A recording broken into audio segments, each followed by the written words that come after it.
Welcome, everyone. This session has the wonderful distinction of being between this group and a party. So I know that we'll move it along very quickly. But in all seriousness, we have a really good lineup for you this evening.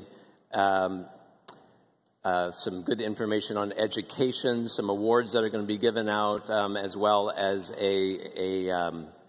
a special and exciting announcement. My name is Phil Gaskin. I'm the director of our East Coast operations for our Impact Hubs in New York, Philadelphia, and other soon-to-be other locations in the East Coast.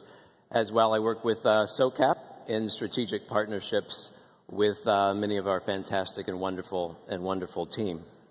So first, just to start out, a little bit of housekeeping. First, as always, thank you to our sponsors. We could not do this without you, so thank you very much for any of the sponsors that are in attendance right now or throughout the conference. Now, for tomorrow, we're jam-packed. We've got 29 more sessions tomorrow. Reminder, there's no plenary session in the morning. We get right into sessions starting at 8:30 in the morning. Now, one note. At 9:45 tomorrow morning, there is a room change. So if the session that was going to be on the meaning stage is actually going to be in Cowell Theater. So you want to make that note in your program books. And vice versa. What was going to be in Cowell Theater will be on the meaning stage. 12:30 p.m. We have a really powerful closing plenary session where you'll hear from USAID and thought leaders, including Penelope Douglas and Kevin Jones, about what's next in our space. So you don't want to miss that. I'll repeat this at the end of the session as well. Now for tonight, obviously there's a SOCAP Get Down.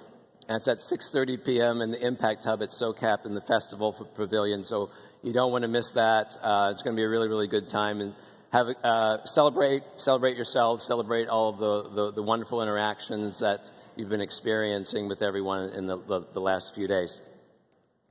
You know, as you go to these sessions and you listen out for themes, and certainly two of the themes that I've been hearing the last couple of days are around acknowledgement. Acknowledgement of social impact, acknowledgement of talent, acknowledgement of the space that we're in, and acknowledging that we're all working on this in this space together. And one of the others is on learning and development, educating social entrepreneurs, educating corporates, foundations, whatever it may be. But there's a common denominator I heard of acknowledgement and learning and development. So we're going to continue that theme of learning and development and acknowledgement this evening. And we're going to start with Jacqueline Fuller of Google.org as our first speaker. Jacqueline leads Google.org, which provides more than $75 million yearly to support tech innovators making transformational impact in areas such as education, development, and renewable energy. Jacqueline previously served as Deputy Director of Global Health at the Bill and Melinda Gates Foundation and has a master's in public policy from Harvard. In her keynote, Jacqueline will share 3 lessons that Google.org has learned in their journey to make meaningful investments and scale social impact. Please welcome to the stage Jacqueline Fuller. Thank you. Hey, SOCAP. So I love being here. And, you know, as I was walking around today and I'd introduce myself and tell people I'm from Google, I always got the same question. So I thought, you know what, let's just get that out on the table. And you know what the question is, right? So is working at Google the same as that movie, The Internship? And so here's the thing. It is actually very similar to that movie. But, you know, that Quidditch match with the interns, we don't do the Quidditch match, but we do lightsaber wars, you know, in the summer with our interns. Well, as I have been out and about talking to our SoCap tribe, you know, there's one thing that really comes across, a really common passion that we all share. And that is, in so many conversations, people were basically trying to get to the bottom of this issue, which is how can I take everything that I have, my resources, my capital, what I can bring to the table, the best of me, and have the biggest impact for humanity, you know, regardless of the form, the format, whatever. Well, at Google.org, that's a question that we ask ourselves every day, basically. And we wake up and we think, okay, we've got this $75 million budget, but we've got 50,000 Googlers around the world. How can we best utilize those things to make the most impact for humanity? Well, when I first came to Google, one thing I learned very quickly is that Google is a launch and iterate culture, right? So like a lot of the tech industry, we throw spaghetti against the walls and we see what sticks. We launch, we iterate, and then we launch some more. So we have tried a lot of different approaches through the years to find the magic for us. And so I thought tonight I could share 3 of the lessons that we've learned at Google along our journey that have been relevant for us and might also have a little relevance for you. So number 1 lesson, and this one probably won't surprise you, is invest in the power of technology. So not surprising that Google's a big believer in technology, and we are, whether that's a self-driving car or even just a humble mobile phone. But you know, that humble mobile phone, that phone that most of you have in your pocket right now, actually has more computing power than the computers that sent the Apollo mission to the moon. And access is spreading. There are now more people with access to mobile phones than people who have access to toilets. And once we get those phones, boy, do we love to use them. On average, Americans use our phones about 150 times a day. And if you're like me, it's like the first thing you reach for in the morning when you wake up, and it's one of the last things that you touch at night. And we've seen, you know, just thinking this month alone, thinking about the power that we've seen in mobile tech. You know, we've seen people who've held up their phones, pointed out to the world and taken photos and videos and organized protests in a place called Ferguson. And they've created a really important debate around race and police power. We've seen people turn those phones on themselves to take selfies and of themselves throwing buckets of ice water on their head. And in doing that, they've raised more than $100 million for ALS. Well, those are 2 examples just from this month alone. But you know, the power of computing devices is growing exponentially. And it's not just phones, it's in all sorts of form factors. It's in robotics, it's in wearables, it's in drones, it's in Google Glass. And what's really exciting is that there are tech innovators around the world who are thinking, how do I use these new technologies to take on some of our world's toughest challenges? Well, one of those challenges involves the African rhino. And as you can see this photo of this little guy, the African rhino is actually on the path towards extinction. So this is a critical issue. This is a crisis. And they're on the path to extinction because the wildlife, the trade in illegal wildlife, is actually at the highest point that it's been in 25 years. So an African rhino horn can get about $300,000 on the market now. So that means it's worth more than its weight in gold. So this makes it one of the 5 most lucrative illicit markets in the world. So the same kind of bad guys who are trafficking in drugs, in weapons, in human lives, are also trafficking in wildlife. And you know what? They're bringing money and resources to the table, and they are also using technology. But the good guys just don't have access to that technology. And this is a clear case that without a huge leap forward, we're not going to succeed. Within 2 years, rhino deaths are going to overtake rhino births. So this is a clear case where we need to invest in experimental technology to help us come up with new solutions, new approaches. And this technology needs to work in places like Chitwan National Park in Nepal. So Chitwan is 360 square miles. You can see some of the beautiful scenery here.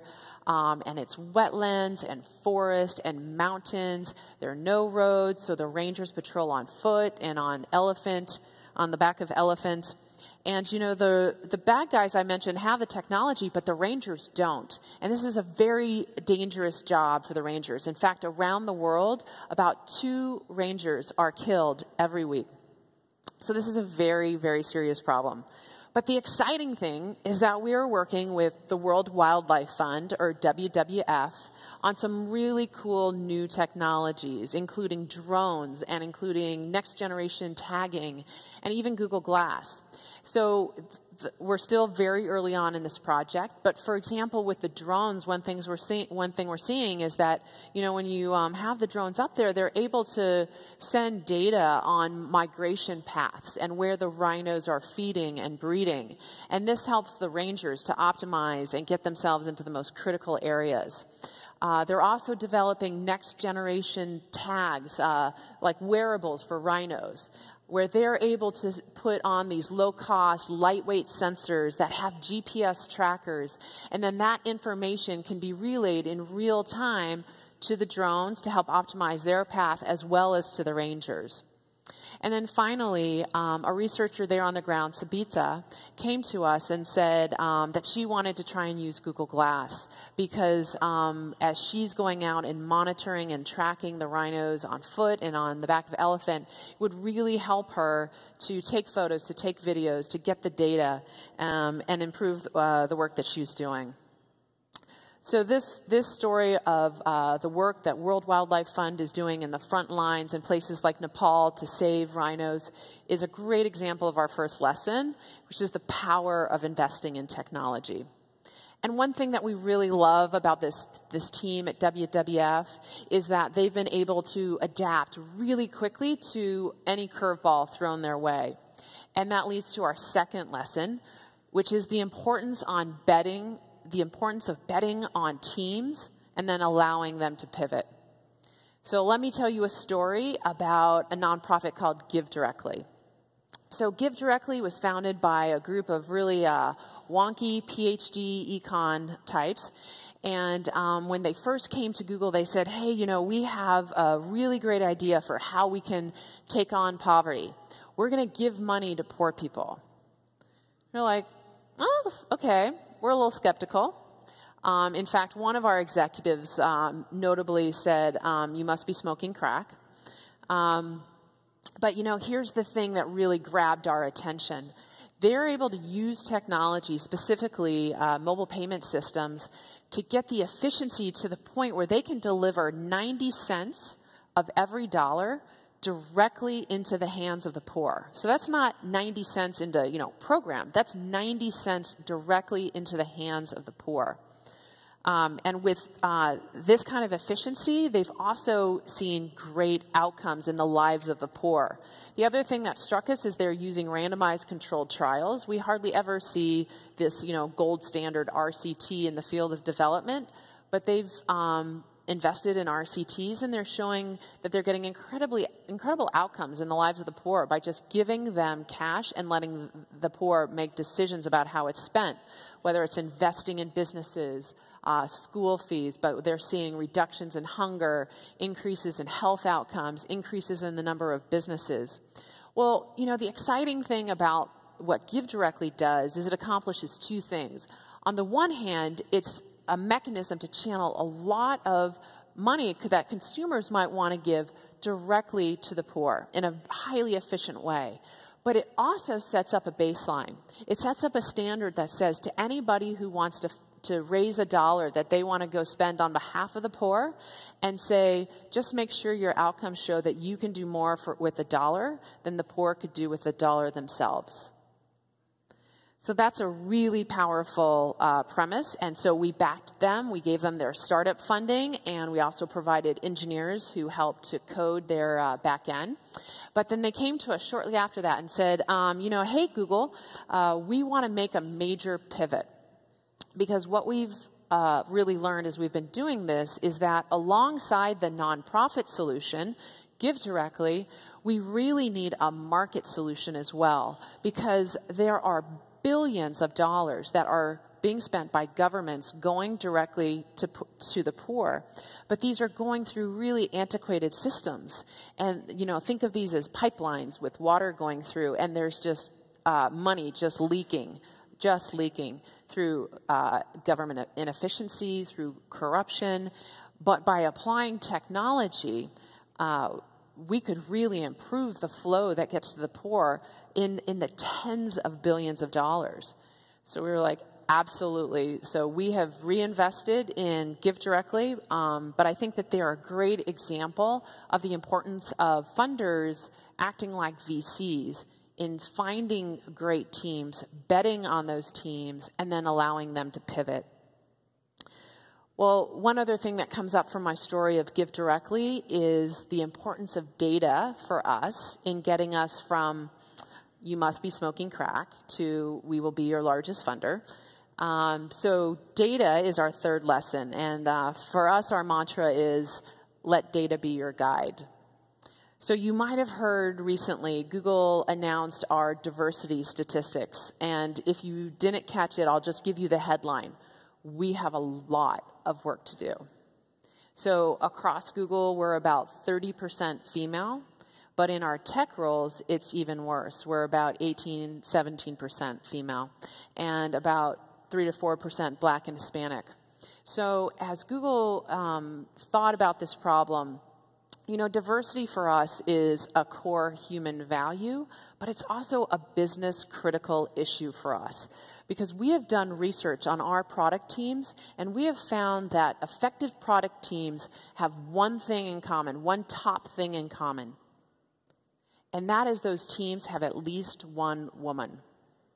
So it's absolutely critical for us from a business and a product perspective to increase the number of women that we have coming in who are software engineers who have majored in computer science in college.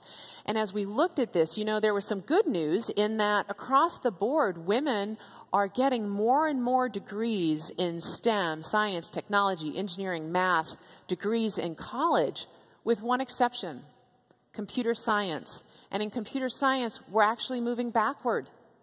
In the 1980s, women were getting about 37% of the computer science degrees. Now it's about 18%. So we're going the wrong direction. So as we looked at this and thought, you know, well, what are the key levers that are going to help get more women into college, majoring in CS, finishing computer science degrees? One thing really jumped out from the data as a key lever, and that's the importance of taking advanced, rigorous courses in high school in the math and sciences to prepare you for the rigor of college. So kids who take advanced placement or AP classes and AP exams and do well in their AP exams are much more likely to go to college, to actually finish college and get their degree, and get a degree in math or science. Okay, so we know that that's key. But then we needed to think about how in the world are we going to increase women and underrepresented minorities in these AP classes. And this is a real problem because if you look across America, fewer than 1% of the schools have AP classes that reflect the diversity of their students. Less than 1%. And literally in 10 states last year, there were 0 Black students who took the AP computer science exam, 0. And across America, if you look at all of the kids who took the AP computer science exam, only 18% were women. So you can see where the problems down the pipeline come from.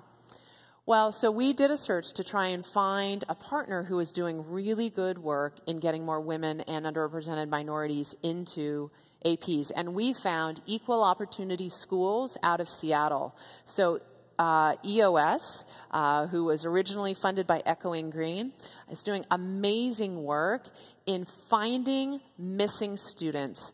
They use data like grades and test scores and interviews with parents, interviews with teachers, interviews with students. Then they take all of that data, they run an algorithm that they've created, and they literally find missing students.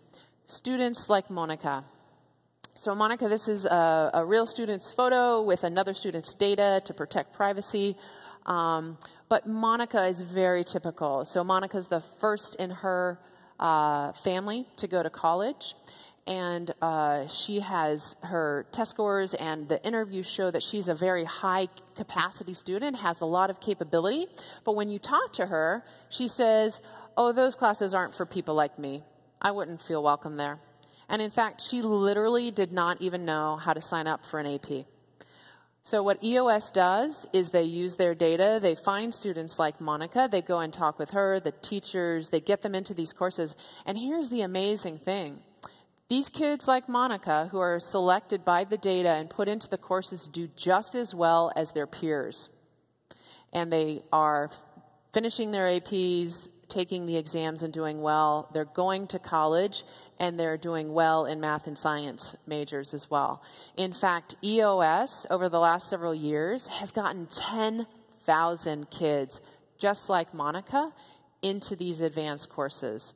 So they're doing amazing work. And this really proves our lesson that it's important to let the data speak. So summing it up, if we look at our 3 lessons, number 1, invest in technology. 2, bet on teams and give them the freedom to pivot.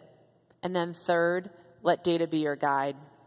And then just one final thought, sort of a personal reflection as I was thinking about lessons. But as I look back over my time at Google and the Gates Foundation and the government before that, I think one of the most important lessons is that innovation can and does emerge from sometimes some of the most unexpected places, even a village in Zambia. So a couple years ago, I was in Zambia. I was out there actually looking at clean water wells, and I just happened across this mobile charging station that had been set up out in the bush from recycled parts. And I found out it had been put together by 12-year-old Daniel. And Daniel at the time didn't even have the school fees to continue on his education. But he had figured out how to set up the only charging station that was available to his entire village. And he was charging everyone's phones. He was setting up the lights at night. So I think one of the key lessons that I've taken away personally is that we need to find the Daniels of the world and the Sabitas and the Monicas, and we need to invest in them because these are the innovators that are going to help bring us the kind of 10x impact that we need to take on some of our toughest challenges. Thanks.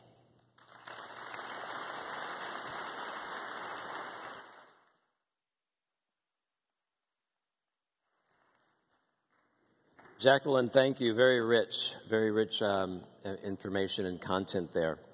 Okay, our first award presentation of the evening is going to be for the Impact Weaver Awards. The first annual Impact Weaver Awards recognizes the internal leaders who work behind the scenes to build the team and the operational infrastructure that make up a successful organization. While we frequently praise the founders of a social enterprise for their vision and risk-taking that come along with building a successful venture, we can sometimes forget about the internal leaders that build the team and make the hundreds of strategic and operational and tactical decisions needed to bring the vision to fruition. So SOCAP and the Friday Consulting team worked together to create the Impact Weaver Awards because we understand that it's not just the single entrepreneur that makes it happen, and that the critical second-in-command folks often go unrecognized. So here to announce the winners and present the awards is Ann Sauer. Ann is an associate consultant with Friday Consulting and a recent graduate of the Presidio Graduate School. Please welcome Ann to the stage.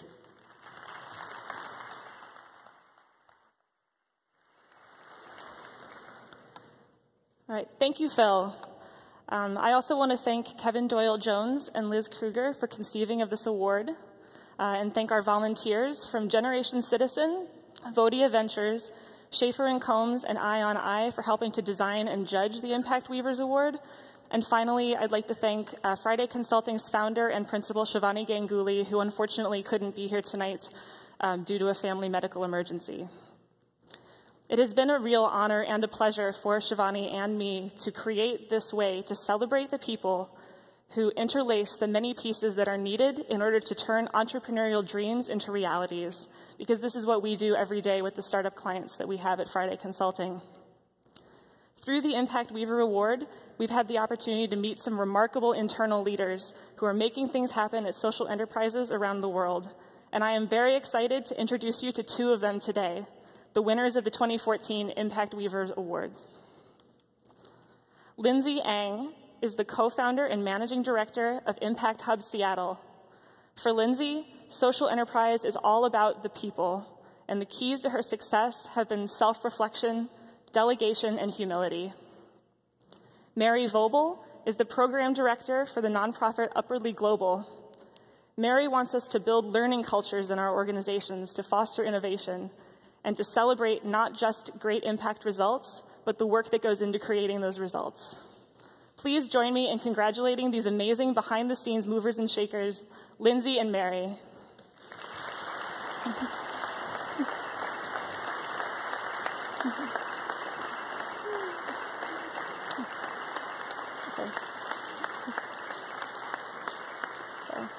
Here you go.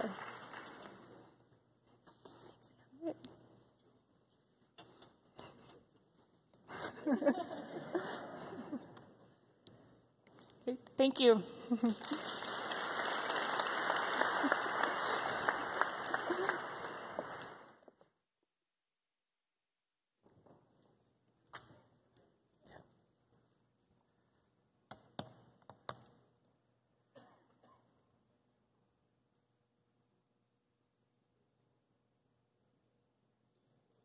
All right.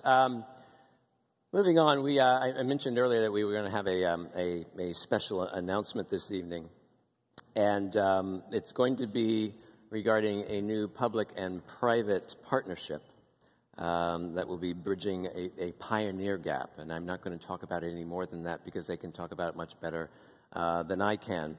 But please welcome to the stage from Village Capital, Ross Baird and Victoria Fram. From Chilton Capital, Ann DeRosa. From USAID, Chris Jurgens. And from Sorensen Impact Foundation, Jim Sorensen.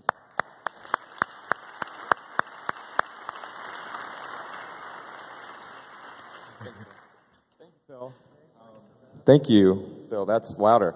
Hi, everybody. My name is Ross Baird. I am the Executive Director of Village Capital, and we are excited and thrilled to announce a partnership today to bridge. You've probably heard the pioneer gap term more times than you can count, and this is the fix to the problem. We are working with USAID's PACE program, which Chris will tell you about in a second, Sorensen Impact Foundation, and Chilton Capital to set up an investment vehicle that can provide seed capital to companies in the gap where they can't get funded now. Now, I'm going to go wonky for about 30 seconds. Bear with me. Entrepreneurs say all the time, why don't funds have more risk tolerance? There's a very specific problem, which is funds do not have financial incentive to make small investments because management fees that investors are willing to pay do not lead fund managers to want to raise small funds. Wonky part over. USAID is essentially partnering with private capital to allow us to appropriately resource a team that can actually deploy $50,000, $100,000 investments to early stage companies that currently are not receiving capital. And we can talk more about the financial structure if you want offline, but this is an excellent use of blending risk capital from USAID and private capital that goes directly to companies that will get a lot more resources to a lot more early stage companies. So we are thrilled to partner with the folks here on stage. I want to hand it over to Chris Jurgens to talk about the PACE program and how this partnership fits in. Great. Thank you, Ross. I'm Chris Jurgens. I head up the Global Partnerships team in the U.S. Global Development Lab at USAID. I'm thrilled to be here with Ross and Victoria and Jim and Ann to announce this exciting new partnership. Our vision as USAID is to eradicate extreme poverty from the planet in the next 2 decades, and we see partnering with the entrepreneurship and impact investing communities as one of the most powerful and catalytic ways we can do that. Our administrator, Raj Shah, talks about USAID embracing a new model of development, and a key element of that is how do we use our donor capital, as Ross was stating, to catalyze private investment, to build market-based solutions, to build entire impact industries, and that's what this deal and this initiative is all about. It's one of 3 public-private partnerships we're launching this week under our Partnering to Accelerate Entrepreneurship, or PACE, initiative. And it's aimed at this pioneer gap, this seed funding gap, this valley of death that's been a key theme of the conference this week, of not enough early stage enterprises getting access to the kind of capital they need at the right time to foster their development, and not enough investment-ready deals for many impact investors. And so PACE was launched to identify innovations that can address this gap, and from our perspective, to identify new partnership models for how can the kind of stakeholders on the stage here work together to solve this problem: donors, private investors, venture philanthropists, intermediary organizations, incubators, accelerators, to build these sort of vibrant ecosystems. So we're making partnerships, co-investing in partnerships with 3 goals in mind: to stimulate financially sustainable methodologies for early stage incubation that are producing the kind of enterprises that investors want to invest in, to test new ways of blending public money, grant money, venture philanthropy, and private capital together at the right time to serve impact enterprises, and to make investments that build out entrepreneurial ecosystems in developing countries that are building the infrastructure that entrepreneurs need to thrive. We're excited to partner with VilCap in this as a leader in this space. Their core peer-based incubation methodology, it is in itself a great innovation in incubation, and we hope this partnership can help that scale, particularly in the developing world. And Ross described the catalytic investment we're making to crowd in private investment to the fund that's being created. We're grateful as well to be able to partner with Jim and Ann and Chilton Capital, and I will hand it to them to talk about their perspectives on this deal. I'm Jim Sorensen, and it's great to be here amongst the leaders here on this stage. And I think my perspective is one as an investor. I've been an impact investor for more than a decade, and as a foundation and as an individual, I think one of the biggest constraints has really been finding good quality deal flow. And I found that as I started making investments, and I endowed the Sorensen Global Impact Investing Center at the University of Utah to help in the underwriting and a lot of the due diligence that goes into these investments. But a lot of the source for the deals that came through were through the Village Capital program, and wanted to get to know them better. As I did, I was really convinced of the methodology and the approach, and really the effectiveness of this organization in being able to find these very early stage social entrepreneurs and enterprises and help them to get to a stage where they're ready for that very first investment. And this ecosystem is one that is, I think, very it's fragile. It needs this kind of development, and it needs, the various friction points from the idea to ultimately the funding to be able to find the right kind of solutions to make it work. And Village Capital plays a very key role in that ecosystem, and it's great to be involved as an investor and also on the board of Village Capital. I couldn't be more excited to be here tonight with all of you, and I'm glad to see there's a big crowd, because I think the announcement that's being made tonight is going to have repercussions for many years to come, particularly in my industry, which is wealth management. I think the partnership that's on the stage tonight represents a tremendous leap forward in terms of bridging the gap between private investment, traditional wealth management, and the support of the growth of that ecosystem for social impact entrepreneurship. With Jim, we have committed the first seed money into the fund, and couldn't be more delighted that USAID has stepped forward in such a powerful role to make this feed-sensitive activity possible. Otherwise, our investors wouldn't have access. But because of this action, you're going to see going forward the possibility of constructing large-scale portfolios with Village Capital as an asset allocation.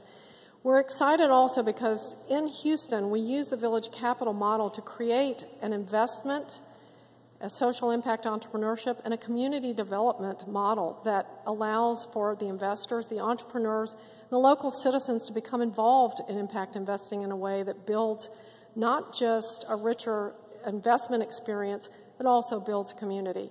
We feel no one does that better than Village Capital, both from the standpoint of efficiency and effectiveness in terms of delivering the incubator model, but over 90% survival rate, and they have many other metrics that, I think you're probably all familiar with.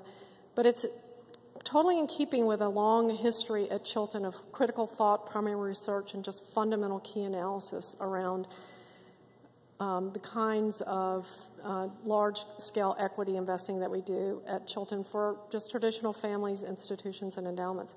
This is a breakthrough moment when now it's going to be possible for a much broader sector of the investment community to invest directly in catalytic impact. So to Chris, to Jim, to Ross, and Victoria, I say thank you, and I say thank you to all of you, and I hope you take this moment forward with you and follow us back in the years to come to see the impact of this commitment tonight. So, Victoria. We are just so excited, honored, and humbled to be here with such great partners. I think everybody has spoken to the catalytic and tremendous nature of this blended support, and we're thrilled to work with many transformative entrepreneurs at a greater scale over the years to come to generate returns for our investors and tremendous impact around the world. So thanks to all of you. Big hand to USAID, a $2.6 million commitment has already unlocked enough private capital to provide support to 50 enterprises over the next 5 years, and we're ready to get the work done. Thank you.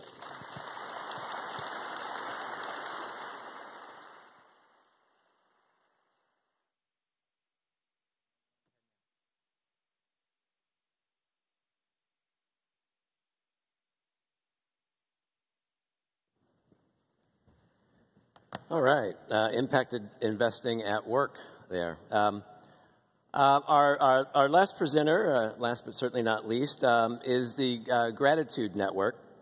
And as we mentioned in this morning's plenary, the Gratitude Network and SOCAP have partnered this year on the Gratitude Awards at SOCAP.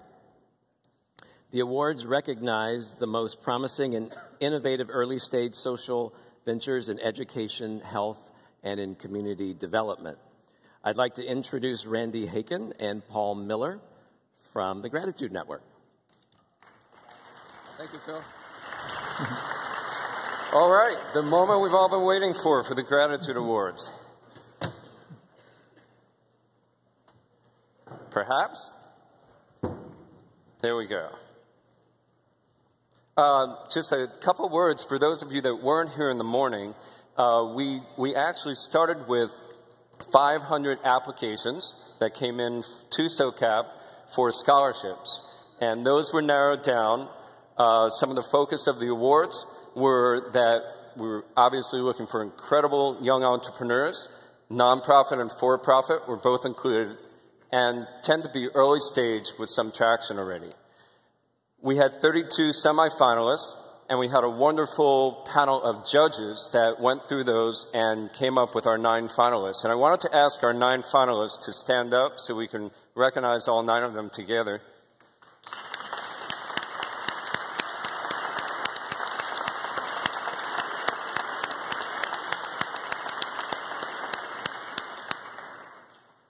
So one of the things that we want to take a moment to do is in thanking you, to let you know that Salesforce, Google, Adobe, and Wente Vineyards are all providing gifts to all 9 of you. So you will be picking up something. And Salesforce in particular, the Desk.com product, they're going to be supporting your team. It's a pretty exciting CRM product that is designed for startups. Google has given each of you 2 Chromebooks for your companies. Adobe is providing Creative. So you've got the whole suite of products for multiple people in the company to use, if you're creative.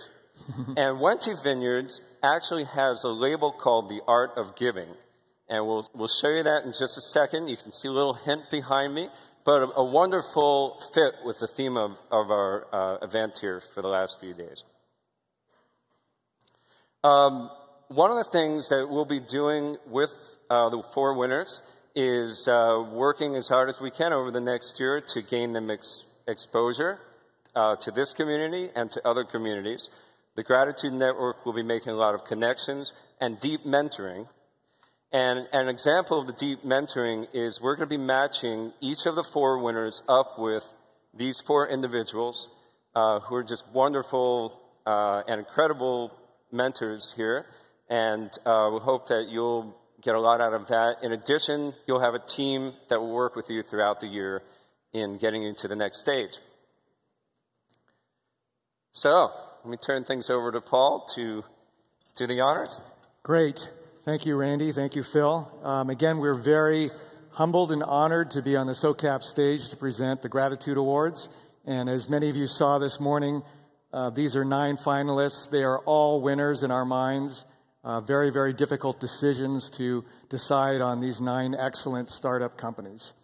But without further ado, let's go on to present the Health and Wellness Award.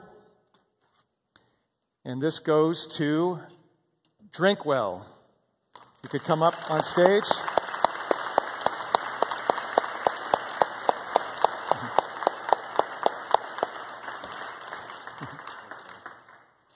Congratulations.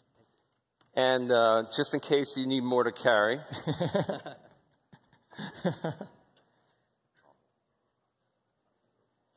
You get a picture? There you go. Thank you. Drinkwell is providing innovative solutions to purifying the arsenic poisoning problem around the world. In the next category of education, this one also is very fundamental to everything we do here at SOCAP. And the winner is Springboard.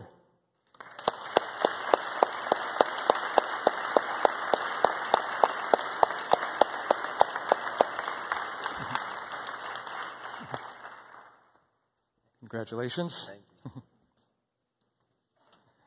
Thank you.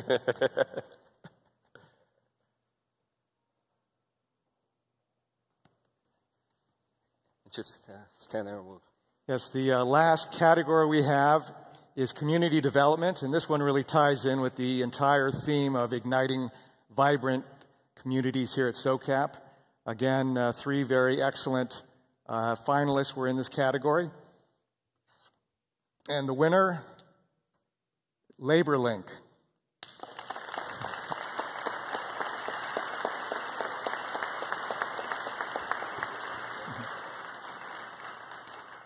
There you go.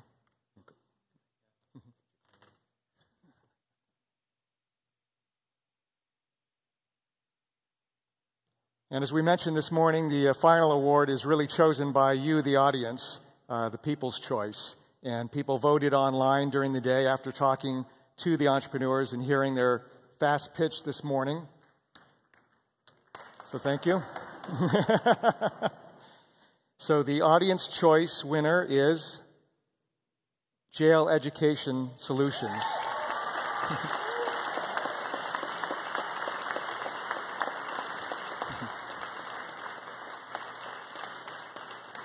Congratulations.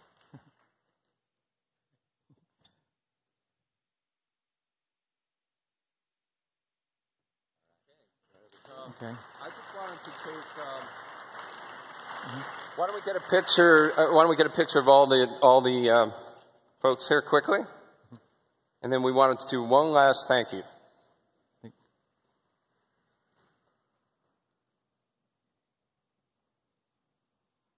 Okay, I want to just take a moment to ask Kevin Jones to come on up here and thank him. These guys have been wonderful partners for us.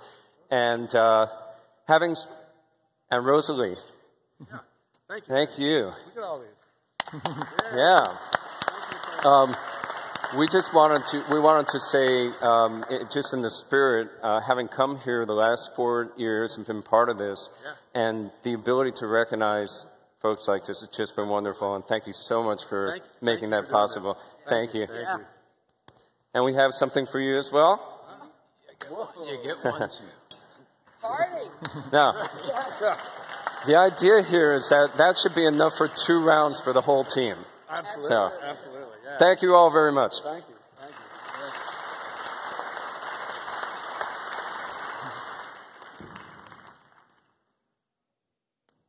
Wonderful. All right, that brings us to the close. Before you go, just remember a couple of some housekeeping things. Tomorrow morning, 8:30 a.m. starts. No plenary. We go right into sessions. There's 29 sessions through tomorrow morning, and then at 12:30 into the fantastic plenary session, the closing plenary that we're going to have. Remember, at 9:45, the session that was in Cowell Theater is going to be on the meeting stage. The session that was on the meeting stage is going to be in Cowell Theater. And we held to our time. It's now time to go fiesta, party, have a wonderful time. Thank you very much. Have a good evening.